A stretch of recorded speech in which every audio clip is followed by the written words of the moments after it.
Hello students, welcome to school Rupam.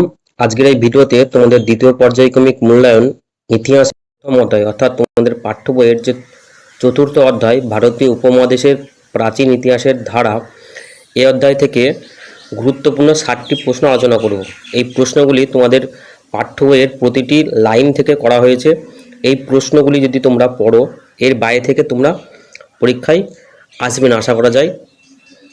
তো 60টি প্রশ্ন রয়েছে আজকের এই ভিডিওতে। তোমাদের অর্ধেক অর্থাৎ 30টি প্রশ্ন আলোচনা করব। তো প্রশ্নগুলি এক এক আলোচনা করে চলো। প্রথম প্রশ্ন, বিদ বিদ কথার অর্থ কী?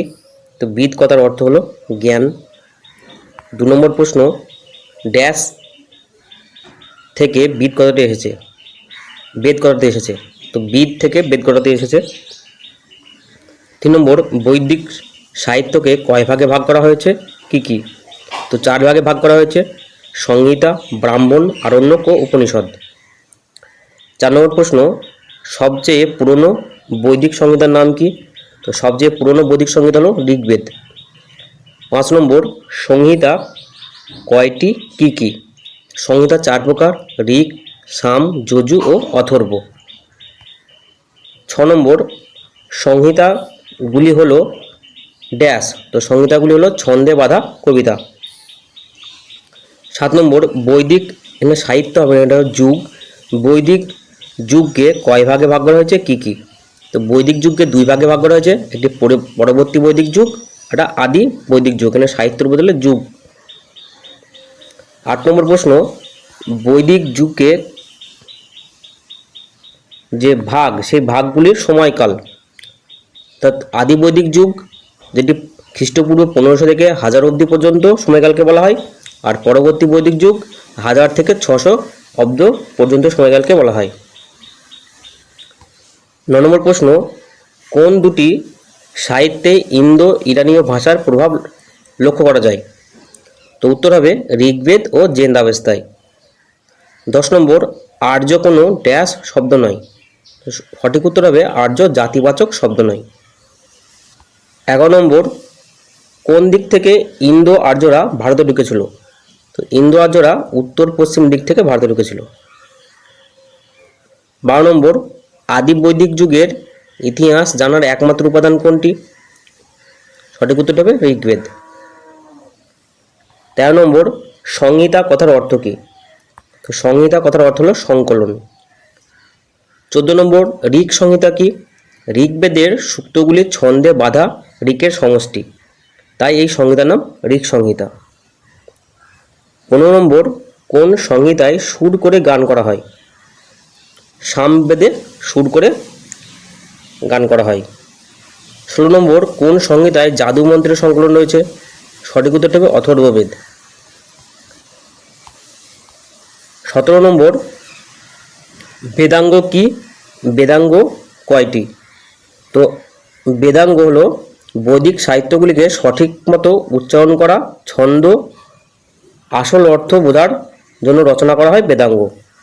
এবার এই বেদাঙ্গকে 6টে ভাগে ভাগ করা হয়, অর্থাৎ বেদাঙ্গ সংখ্যায় 6টি। 18 নম্বর, ঋগ্বেদে কোন দুটি পর্বতের উল্লেখ রয়েছে? হিমালয় ও কাশ্মীরের মুজবন্ত সিংহের উল্লেখ রয়েছে, কিন্তু বিন্ধ্য পর্বতের উল্লেখ নেই, এটা খেয়াল রাখতে হবে।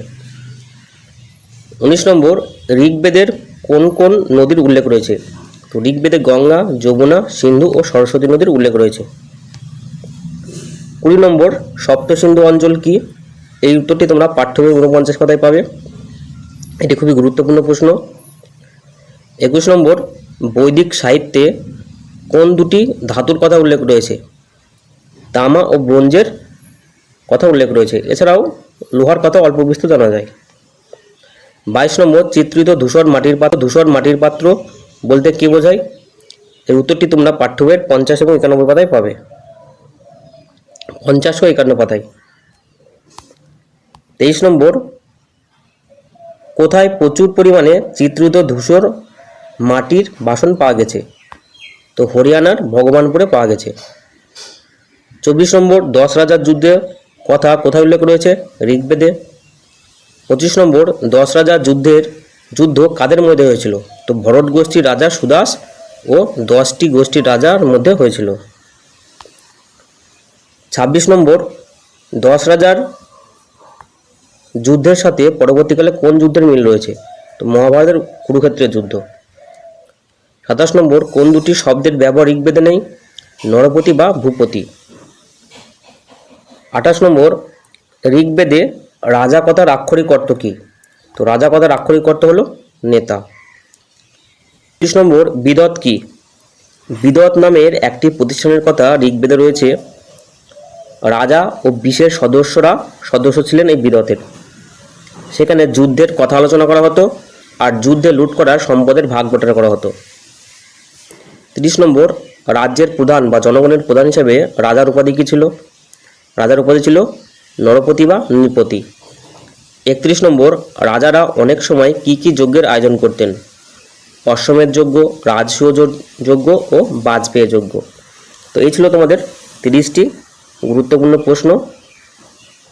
পরবর্তীতে তোমাদের বাকি 30টি প্রশ্ন আলোচনা করব। আজকের মতো ভিডিওটা এখানে শেষ করছি। ধন্যবাদ।